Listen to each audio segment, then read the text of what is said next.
itu dipol listrik? Suatu dipol listrik adalah suatu sistem terdiri dari dua muatan yang sama dan berlawanan tanda, dipisahkan oleh suatu jarak yang kecil.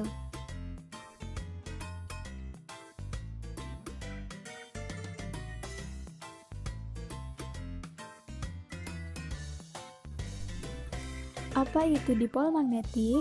Dipol magnetik adalah batas tiap-tiap putaran tertutup dari arus listrik atau sepasang kutub sebagai dimensi sumber dikurangi menjadi 0, sekaligus menjaga momen magnetik konstan.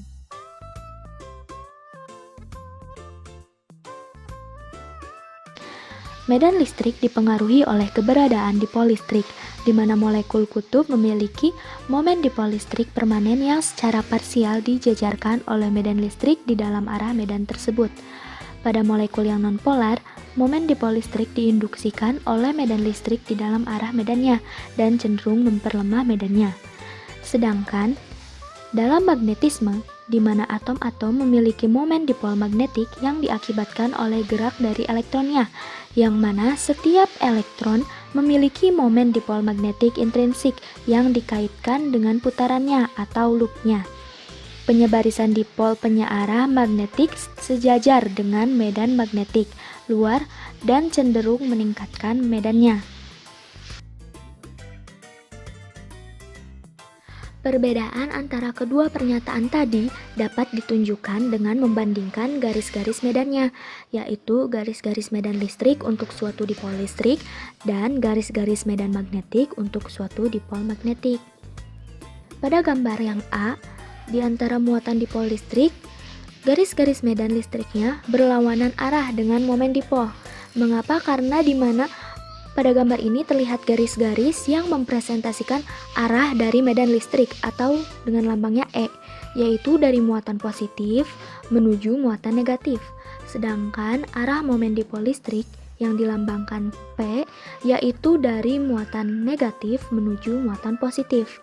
Sementara pada gambar yang B, dalam simpel arus, garis-garis medan magnetik sejajar dengan momen dipol magnetiknya, yaitu dari kutub utara ke selatan. Dengan demikian, di dalam bahan yang terpolarisasi secara listrik, dipol listrik menciptakan medan listrik yang berlawanan arah dengan vektor momen dipolnya. Sementara di dalam bahan yang terpolarisasi secara magnetik, dipol magnetiknya menciptakan medan magnetik yang searah dengan vektor momen dipol magnetiknya. Magnetan. Apabila suatu bahan ditempatkan dalam medan magnetik kuat, seperti medan magnetit selenoida, medan magnetit selenoida tersebut cenderung menyearahkan momen dipol magnetik baik permanen atau induksi di dalam bahan itu, dan bahannya disebut dimagnetkan. Kita menguraikan bahan yang dimagnetkan dengan pemagnetan, yang didefinisikan sebagai momen dipol magnetik per volume satuan bahan. Ampere telah mengajukan suatu sifat magnetisme di mana pemagnetan bahannya merupakan akibat dari simpel arus mikroskopik di dalam bahan yang dimagnetkan tersebut. Sekarang kita mengetahui bahwa simpel arus ini merupakan akibat dari gerak intrinsik muatan atom. Walaupun gerak ini sangat rumit untuk modal Ampere, kita hanya perlu mengandaikan bahwa gerak tersebut ekivalen dengan simpel rangkaian tertutup. Seperti yang kita lihat, gambar 272 menunjukkan simpal arus atom dalam silinder di mana semua dipol atomnya sejajar dengan sumbu silinder. Jika bahan itu seragam, maka arus total pada sembarang titik atau pada suatu titik di dalam bahan tersebut sama dengan 0 akibat dari peniadaan atom yang berada di sebelahnya. Maka hasilnya berupa arus permukaan yang serupa dengan arus permukaan selenoida.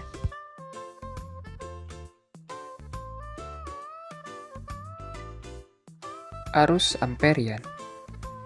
Ampere mengajukan bahwa suatu sifat magnetisme di mana pemagnetan bahannya diakibatkan oleh simpal arus mikroskopis di dalam bahan yang dimagnetkan tersebut. Simpal arus ini merupakan akibat dari adanya gerak intrinsik muatan atom. Untuk model Ampere, gerak tersebut diandaikan ekivalen dengan simpal rangkaian tertutup. Misalkan, kita ambil sebuah bahan berbentuk silinder. Gambar A menunjukkan simpal arus atom dalam silinder yang disarahkan dengan momen magnetik di sepanjang sumbu silindernya. Apabila bahan tersebut seragam, arus total pada suatu titik di dalam bahan tersebut akan sama dengan nol atau tidak ada. Karena arus-arusnya dilawan oleh simpal di sebelahnya, atau dapat dikatakan terjadi peniadaan. Kecuali pada bagian permukaan bahan, di mana simpal arus tidak dilawan, sehingga tidak terjadi peniadaan. Hasil simpal arus ini seperti ditunjukkan gambar B. Arus permukaan inilah yang kemudian disebut sebagai arus amperian. Setelah sebelumnya kita membahas tentang arus amperian, dan sebelumnya juga membahas tentang pemagnetan suatu bahan, sekarang kita mulai menemukan jalan untuk menghitung besar medan magnetik di dalam suatu bahan.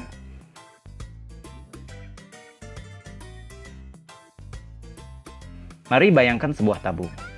Kita tahu bahwa sebuah tabung memiliki luasan berbentuk lingkaran dan memiliki sebuah panjang. Mari kita sebut luas lingkaran tersebut adalah A dan panjang tabung tersebut adalah L, sehingga volume tabung ini adalah V sama dengan A dikali L.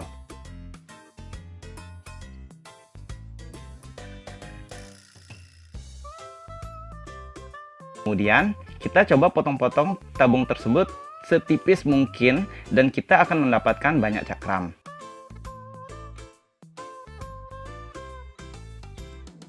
Oke, mari kita perhatikan salah satunya. Walaupun sebuah cakram, tetap saja benda ini memiliki sebuah panjang.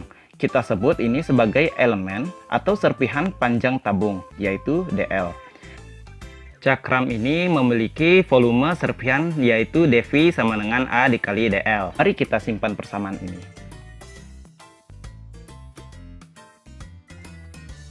Kembali ke bentuk tabung semula, jika kita menerapkan prinsip arus amperian, maka terdapat arus permukaan. Kita sebut saja sebagai I.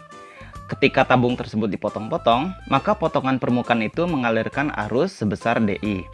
Arus dI ini mengelilingi cakram, menimbulkan sebuah dipol magnetik, sama seperti simpal kawat arus ini.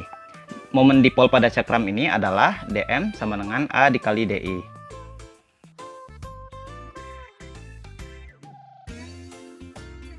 Kembali pada definisi pemagnetan suatu bahan, yaitu besar momen dipol magnetik per volume satuan. Maka didapat bahwa M sama dengan dI per dl, atau ini adalah arus persatuan panjang. Lalu, apa gunanya ini? Mari kita berkilas balik, membandingkan si tabung dengan si dia. Benar, solenoida.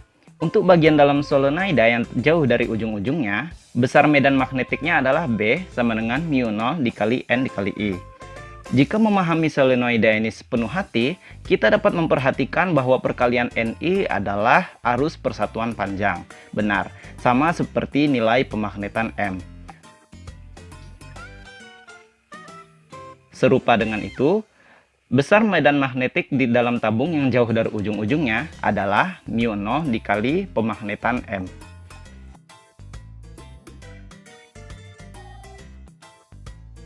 Suseptibilitas.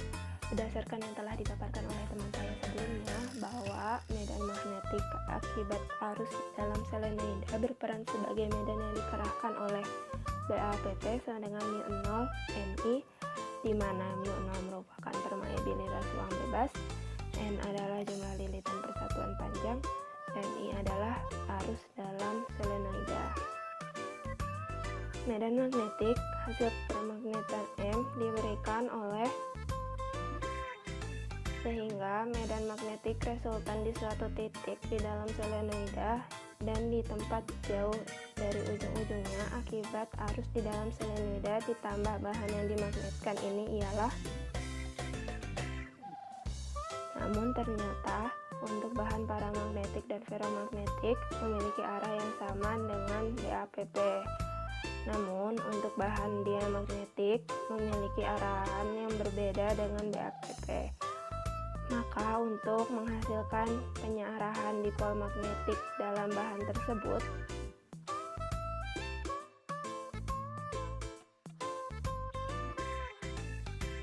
Saya di sini akan menjelaskan tabel 27.1 di halaman 327 buku Tipler 2, Fisika untuk Sains dan Teknik 2. Bisa dilihat bahwa tabel tersebut memuat berbagai macam jenis material dengan suseptibilitas magnetiknya masing-masing. Sebelum lebih lanjut, perlu diketahui pula beberapa faktor yang mempengaruhi besar kecilnya suseptibilitas magnetik. Juga positif negatifnya tanda dari suseptibilitas magnetik. Jika kita misalkan sebuah solenoid, akibat arus I yang mengalir sepanjang N lilitan perpanjang, akan timbul sebuah medan yang dikerahkan yang kita simbolkan dengan BAPP. Kemudian, kita letakkan sebuah material berbentuk silinder ke dalam solenoid tersebut. Maka yang akan terjadi adalah material berbentuk silinder tadi akan mendapatkan sebuah efek yang disebut pemagnetan M. Sehingga akan diketahui bahwa ada medan magnetik resultan sebagai akibat dari medan magnet yang dikerahkan oleh solenoid terhadap material berbentuk silinder dengan permeabilitas bahannya. Dari sini kita akan bertemu dengan yang namanya sifat bahan magnetik, yaitu paramagnetik, ferromagnetik, dan diamagnetik. Meski masih ada sifat-sifat bahan magnetik lain yang sudah lebih berkembang, tetapi ketiga sifat bahan magnetik itulah yang paling umum digunakan untuk mengenal magnet. Untuk bahan paramagnetik dan ferromagnetik, M mempunyai arah yang sama dengan BAPP, sedangkan untuk bahan diamagnetik, M mempunyai arah yang berbeda dengan BAPP, sehingga dari persamaan arah M dan BAPP tadi, muncullah hasil penyiarahan dipol magnetik dalam bahan tersebut. Hal ini membuat M berupa hasil dari suseptibilitas magnetik dikali medan magnet yang diarahkan terhadap bahan per permeabilitas bahan tersebut. Persamaan tadi bisa kita masukkan ke persamaan awal, dan menghasilkan persamaan baru yang lebih sederhana, yaitu medan magnet resultan merupakan hasil dari medan magnet yang diarahkan dikali dalam kurung 1 ditambah suseptibilitas magnetik bahan. Suseptibilitas magnetik bahan juga ini dipengaruhi oleh beberapa faktor. Untuk bahan paramagnetik, dikarenakan suseptibilitasnya berupa bilangan positif kecil yang bergantung pada suhu. Untuk bahan diamagnetik, tidak dipengaruhi suhu, tetapi suseptibilitas magnetiknya berupa bilangan negatif kecil. Untuk ferromagnetik sendiri, tidak terlalu dipengaruhi faktor-faktor lain. Hal ini dikarenakan faktor-faktor pemengaruhnya itu sendiri ialah BAPP. Setelah mendapat penjelasan tadi, maka akan lebih mudahlah membaca maksud dari tabel 27.1 tadi. Telah kita ketahui sebelumnya bahwa medan magnetik resultan di suatu titik di dalam solenoida dan di tempat yang jauh dari ujung-ujungnya akibat arus dalam solenoida ditambah bahan yang dimagnetkan ini ialah B sama dengan B application plus mu 0 kali M atau pemagnetan. Dan telah kita ketahui juga bahwa pemagnetan M berbeda-beda pada tiap bahan bergantung pada suseptibilitas magnetik atau Xm. Mengikuti persamaan M sama dengan Xm dikali B application per mu 0, sehingga ketika disubstitusikan ke persamaan resultan B menjadi B sama dengan B application plus mu 0 M sama dengan dikali M menjadi B ditambah B application plus mu 0 dikali Xm kali B application per mu 0, sehingga dikarenakan mu 0 dibagi mu 0 menjadi hilang, menjadi 1.